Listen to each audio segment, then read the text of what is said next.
All right, welcome back to the deep dive. Today, we're shifting gears a little. We've talked about the big job of rebuilding Jerusalem's walls, the physical structure. That huge visible part. Exactly. But what happens next? After the bricks and the gates are all in place, how do you actually build a community, a secure one? Yeah, that's the crucial next phase, isn't it? That's where we're headed. We're diving into Nehemiah chapter 7 today. It looks maybe a bit like just lists and admin at first glance. You can seem that way. But our mission is to pull out the really important stuff, the insights about order, community, and how that ancient wisdom still hits home for you today, how it can encourage your faith. Absolutely. The wall is done, the construction noise dies down.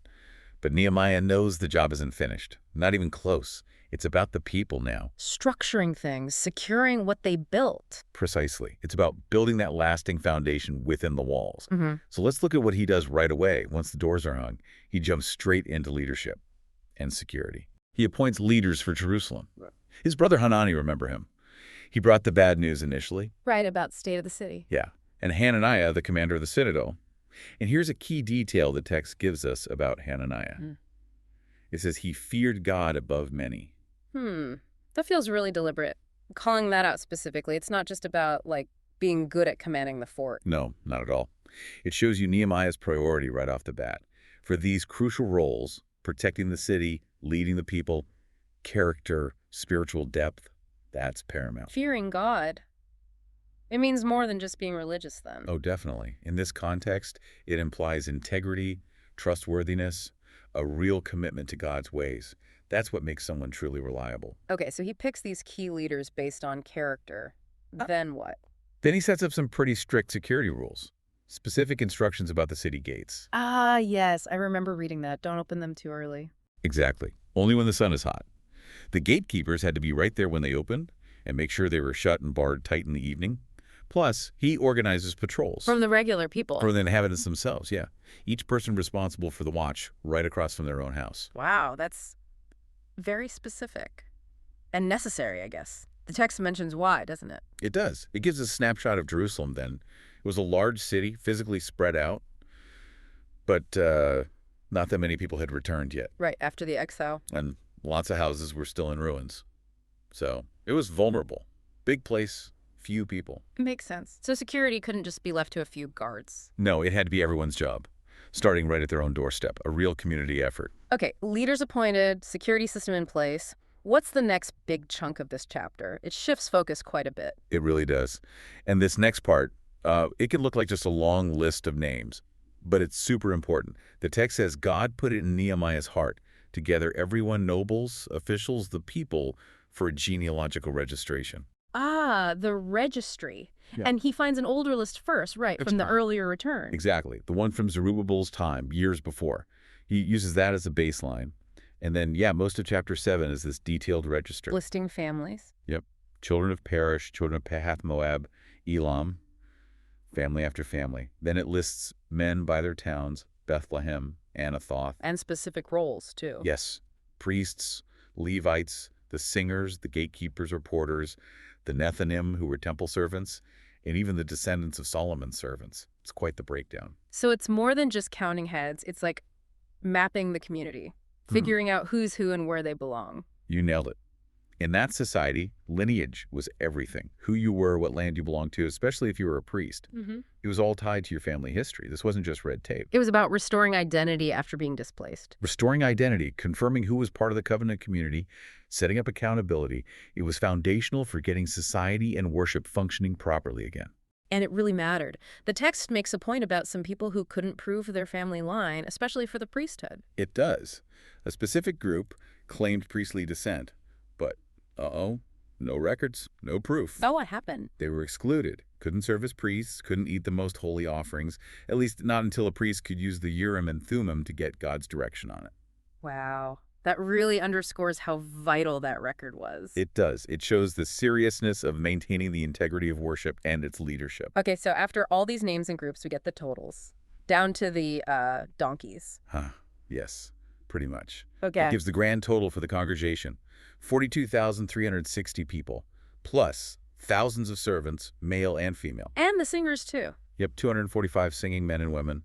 And then, yes, the animals. 736 horses, 245 mules, 435 camels, and 6,720 donkeys.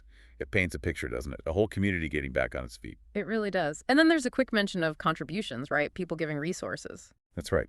The leaders, including Nehemiah, they call him the Tirshatha, the governor, and others gave generously.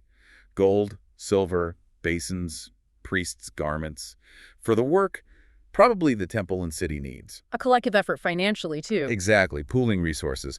And then the chapter kind of wraps up by saying, after all this organizing and registering and contributing, the people settled back in their towns. It feels like a real transition point from project mode to established life. Yeah, from being this group focused on one huge task to becoming a society living in their land again.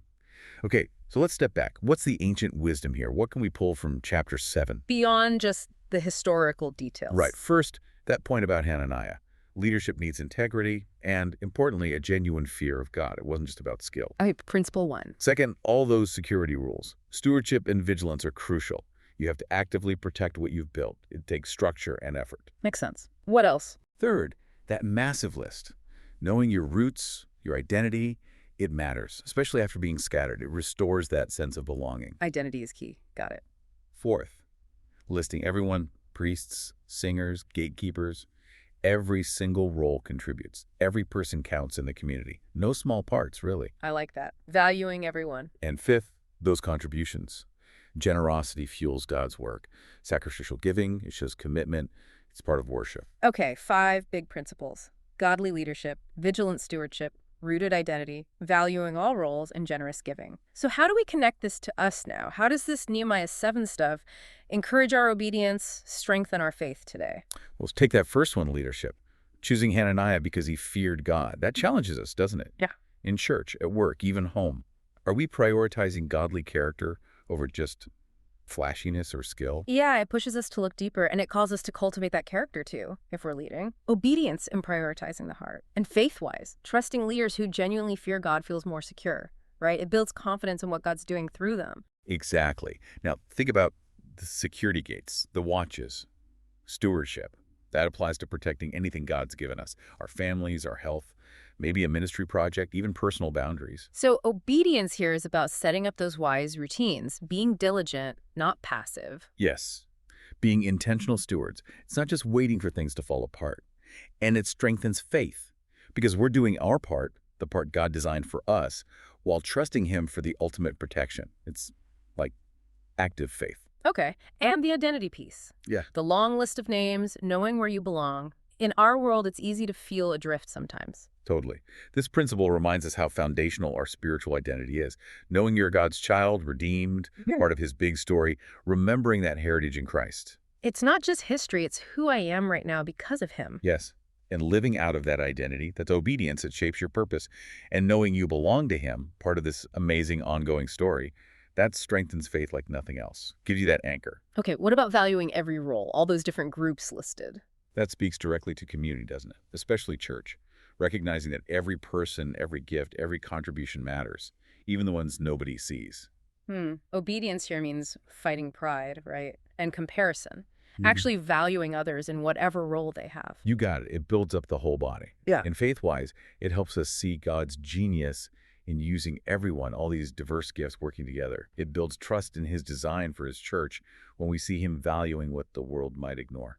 And finally, the giving, the contributions. A pretty clear call to generosity, wouldn't you say? Supporting God's work.